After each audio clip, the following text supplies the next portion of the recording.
في جيل كرة القدم الحديث كان في 3 مهاجمين محدش قدر يقف قدامهم: لويس سواريز وكريم بنزيما وروبرت ليفاندوفسكي. سواريز الوحش اللي ما كانش يعرف يعني ايه فرصة ضايعة، مهاجم متكامل حرفيا، وهو في برشلونة كان رعب لأي دفاع، وشكل مع ميسي ونيمار واحد من أخطر خطوط الهجوم في التاريخ، وكان من اللاعبين اللي اتظلموا وما خدوش البالون دور.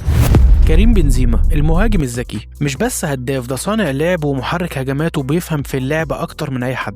سنين وهو في ريال مدريد وهو دايما كان بيصنع لكريستيانو رونالدو، ولكن لما كريستيانو مشي من الفريق بقى هو قائد الهجوم لوحده، وساعتها أخذ الكرة الذهبية وكتب اسمه وسط الأساطير. روبرت ليفاندوفسكي ماكينة أهداف، مهاجم لو اديته نص فرصة بس يسجلك منها هدف، سيطرة كاملة لسنين على البوندسليجا، عمل معاهم أرقام قياسية مرعبة وقدم معاهم مواسم تاريخية، وفي موسم 2020 أخذ مع البايرن السداسية. ولكن ليفاندوفسكي اتظلم حرفيا موسم 2020 وما خدش البالون دور للأسف بسبب إلغائها من فرنسا فوتبول عشان الكورونا. ولكن ال3 مهاجمين دول كل واحد فيهم أسطورة بطريقته. لكن السؤال الحقيقي، مين منهم بالنسبة لك أقوى مهاجم في جيله؟ سواريز ولا بنزيما ولا ليفا؟ اكتب لنا رأيك في الكومنتات، ولو عجبتك الحلقة ما تنساش اللايك والشير والسبسكرايب عشان يوصلك كل جديد.